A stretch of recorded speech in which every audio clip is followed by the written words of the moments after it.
la même chose. C'est ça des obligations, c'est pas... Ils veulent payer le loyer. Ils veulent payer le loyer, le gaz et l'électricité. Ils veulent payer ça. Donc il faut qu'ils aillent demander à quelqu'un qui a un terrain à louer de leur louer un terrain. Mais ça, ils peuvent pas Monsieur, faire. pardonnez. Voilà. Mais je viens de faire 2 heures de réunion, je ne vais pas recontinuer non, une je- réunion. je Madame vous voulait livre- me présenter à des gens. S'il vous plaît, je s'il vous voulais plaît. faire 2 heures de Je réunion. vous livre la dernière information que nous avons. Ah, c'est Il y a des important. journalistes derrière nous Bien qui sûr, écoutent ce qu'on est en train de dire. Nous sortons de la préfecture. Ah, d'accord. Nous sortons de la préfecture. Ouais. Nous avons obtenu de la préfecture la chose suivante.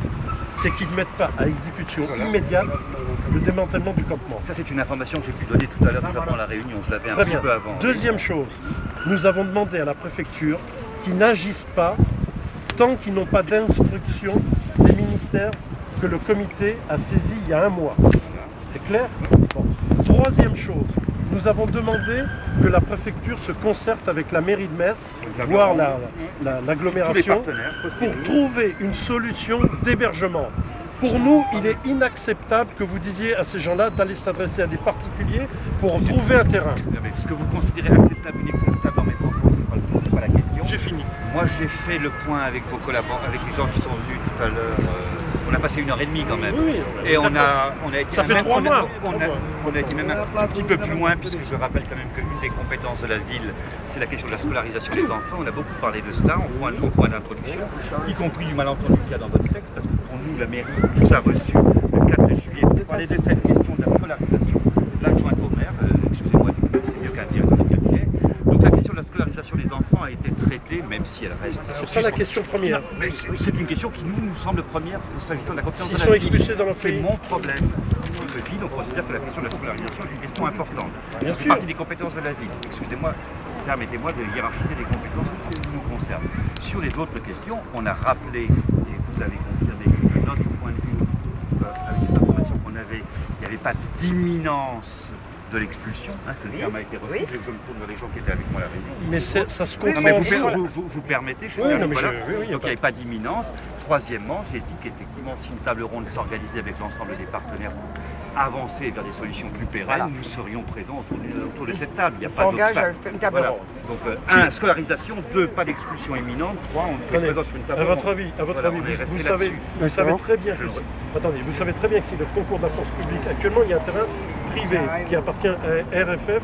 C'est eux qui ont tenu le jugement que nous, comité, avons signifié à la préfecture. Nous sommes transparents, nous avons signifié à la préfecture que le jugement du 3 juillet, c'était dans les jours qui ont suivi, avait été rendu ordonnant l'expulsion. Le concours de la force publique, c'est pas à la mairie que ça va être demandé, ça va être à la préfecture. Ça m'a pas échappé. Dès lors que la préfecture va avoir le dossier entre les mains, nous avons tenu quelques délais. Mais quand je dis quelques délais, ça va se chiffrer en jours.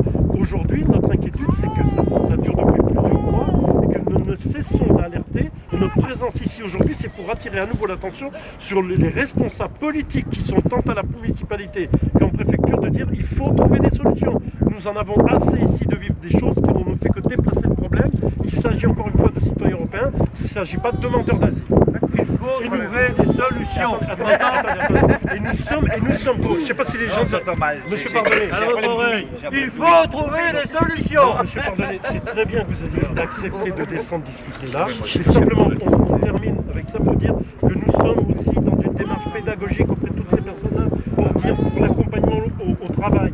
Nous avons fait cet effort, nos bénévoles, de les accompagner, de les inscrire comme demandeurs d'emploi, de de faire des CV. C'est pas notre boulot, c'est pas notre boulot. Donc à un moment donné, si moi ou d'autres on est à la mairie de Metz, on va dire à un tel service social, vous allez voir ces gens-là une fois par semaine, vous faites le point, où vous en êtes dans votre démarche de boulot, qu'est-ce qui coince, vous allez voir les agences d'intérim où ils sont inscrits, etc., etc.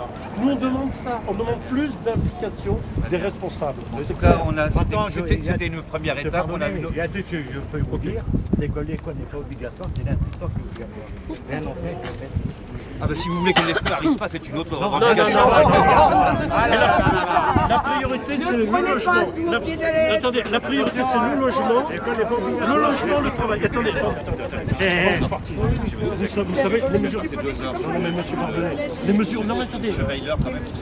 Oui, mais on sait très bien que vous pouvez passer. Écoutez bien. Mesures transitoires.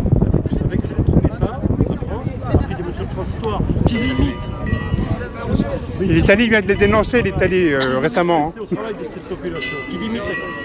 Aujourd'hui, Le Danemark, l'Italie, le Portugal, les ont supprimé ces mesures. L'abrogation de ces mesures transitoires. D'accord. C'est aussi simple. D'autres pays l'ont fait. Donc on demande l'abrogation des mesures transitoires. Entre autres, on va l'écrire à nouveau. Très bien. Merci.